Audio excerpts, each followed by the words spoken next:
کبھی شب معراج کبھی شب بارات تو کبھی شب قدر دیتا ہے، کتنا مہربان ہے میرا رب کہ بخشش کے ہزاروں وسیلے دیتا ہے۔ بسم اللہ الرحمن الرحیم۔ السلام علیکم، میں ہوں آپ کے ساتھ ربیہ چودھری اور امید کرتی ہوں آپ لوگ خیریت سے ہوں گے۔ آج 11 فروری 2024 اور اتوار کا دن ہے۔ آج رجب کے مہینے کا اختتام ہوا ہے اور ماہ شعبان کا چاند نظر آیا ہے، اور اب ہم اس مہینے میں رمضان المبارک کا انتظار کریں گے۔ حضرت عائشہ رضی اللہ تعالیٰ عنہ سے روایت ہے کہ انہوں نے نبی کریم صلی اللہ علیہ وآلہ وسلم کو رمضان المبارک کے علاوہ سب سے زیادہ روزے رکھتے ماہ شعبان میں دیکھا ہے۔ نبی کریم صلی اللہ علیہ وآلہ وسلم شعبان کے مہینے میں روزے رکھا کرتے تھے۔ نبی کریم صلی اللہ علیہ وآلہ وسلم نے فرمایا کہ رجب اور رمضان کے درمیان یہ ایک ایسا مہینہ ہے جس سے ہم غفلت کر جاتے ہیں۔ یہ مہینہ جس میں نامہ اعمال لکھے جاتے ہیں ہمارے، جس میں ہمارے مقدر کے فیصلے کیے جاتے ہیں، جس میں ہماری قسمت لکھی جاتی ہے، جس میں ہمارے گناہ بخشے جاتے ہیں، جس میں ہم اللہ تعالیٰ سے بخشش کی دعا کرتے ہیں، جس میں اللہ تعالیٰ ہمیں شب برات سے نوازتے ہیں، جس رات ہم لوگ عبادت کرتے ہیں، اللہ تعالیٰ سے اپنی مغفرت کی دعا کرتے ہیں، اپنے آنے والے وقت کے اپنے نصیب کی دعائیں کرتے ہیں، اپنے گزرے ہوئے وقت کے جو ہم نے غلطیاں کی ہیں، اس میں جو ہم نے گناہ کیے ہیں ان کی معافی مانگتے ہیں اللہ تعالیٰ سے، اور اچھے نصیب کی دعائیں کرتے ہیں اللہ تعالیٰ سے۔ نبی کریم صلی اللہ علیہ وآلہ وسلم نے فرمایا کہ میں ماہ شعبان میں روزے رکھتا ہوں کہ اس مہینے میں ہمارے نامہ اعمال اللہ تعالیٰ کے حضور پیش کیے جاتے ہیں، اور میں چاہتا ہوں کہ جب میرے نامہ اعمال اللہ تعالیٰ کے حضور پیش کیے جائیں تو میں روزے کی حالت میں ہوں۔ ایک مثال کے طور پر جب ہمارے ہاں کوئی مہمان آنے ہوں، ہمارے ہاں کسی نے آنا ہو،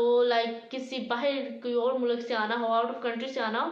تو ہمیں 2-3 مہینے پہلے بھی بتا دیا جائے، پھر بھی ہمیں اس تاریخ کا شدت سے انتظار ہوتا ہے، بے صبری سے ہم لوگ انتظار کرتے ہیں کہ وہ تاریخ کب آئے گی۔ ایک ایک دن گزارتے ہیں، گن کے دن گزارتے ہیں، اور اسی طرح 2-3 گھنٹے کی مسافت سے بھی کسی نے آنا ہو، کسی نے ہمیں انفارم کیا ہو کہ میں آ رہا ہوں، تو ہم لوگ بڑی بے صبری سے، بڑی بے چینی سے انتظار کرتے ہیں، اور ہماری کوشش ہوتی ہے تھوڑی دیر بعد پتہ ہی کیا جائے کہ وہ کہاں پہنچ گئے۔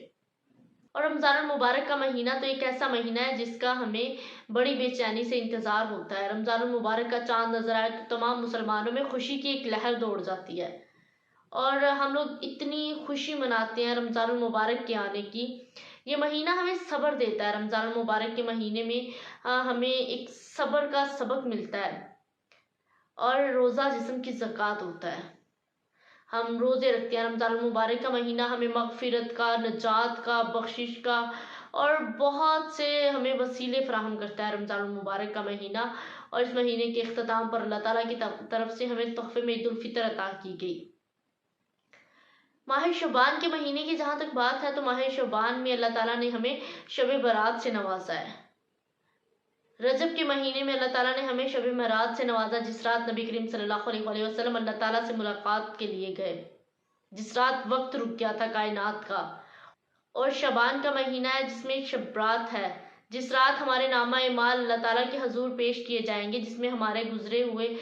وقت کو اللہ تعالیٰ کے سامنے رکھا جائے گا۔ بے شک اللہ تعالیٰ ہر چیز سے واقف ہے، اللہ تعالیٰ ہمارے پل پل کی خبر رکھتا ہے، مگر ہمارے نامہ اعمال اللہ تعالیٰ کے حضور پیش ہونے تو ہم اللہ تعالیٰ سے اپنی بخشش کی دعا کرتے ہیں کہ یا اللہ ہمیں بخش دینا، ہمارے تمام صغیرہ اور کبیرہ گناہوں کو معاف کر دینا، اور ہمارے آنے والے وقت کو بہترین وقت بنانا، ہمیں نبی کریم صلی اللہ علیہ وآلہ وسلم کے بتائے ہوئے رستوں پر زندگی گزارنے کی توفیق عطا فرمانا، آمین۔ اور رمضان المبارک میں اللہ تعالیٰ نے ہمیں شب قدر سے نوازا، لیلۃ القدر، جس رات قرآن پاک نازل کیا گیا نبی کریم صلی اللہ علیہ وآلہ وسلم پر، خاتم النبیین، آخری نبی، تمام نبیوں کے امام نبی کریم صلی اللہ علیہ وآلہ وسلم پر قرآن پاک نازل کیا گیا، جو کہ ایک بہترین نمونہ ہے کتاب۔ قرآن پاک وہ کتاب جس کی حفاظت کا ذمہ اللہ تعالیٰ نے لیا، جو کتاب ہمیں زندگی گزارنے کے سبق دیتی ہے۔ رمضان المبارک میں اللہ تعالیٰ نے نبی کریم صلی اللہ علیہ وآلہ وسلم پر قرآن پاک نازل کیا، جسے شب قدر کہتے ہیں، لیلۃ القدر کی رات کہتے ہیں ہم لوگ، اور لیلۃ القدر پر ہم بہت سی عبادات کرتے ہیں۔ اسی طرح ہم شب برات بہت سی عبادات کرتے ہیں اور اپنی مغفرت کی دعا کرتے ہیں۔ اور آج کل بہت ہی کامن سی چیز ہے، ہم لوگ سب لوگ سوشل میڈیا یوز کرتے ہیں، تو سوشل میڈیا پر آج کل بہت سی ویڈیوز آ رہی ہیں قرآن پاک کو لے کر، جس پر قرآن پاک پر حلف دیے جاتے ہیں، اور بہت سے لوگ ایسے بھی ہیں جو بعد میں ان تمام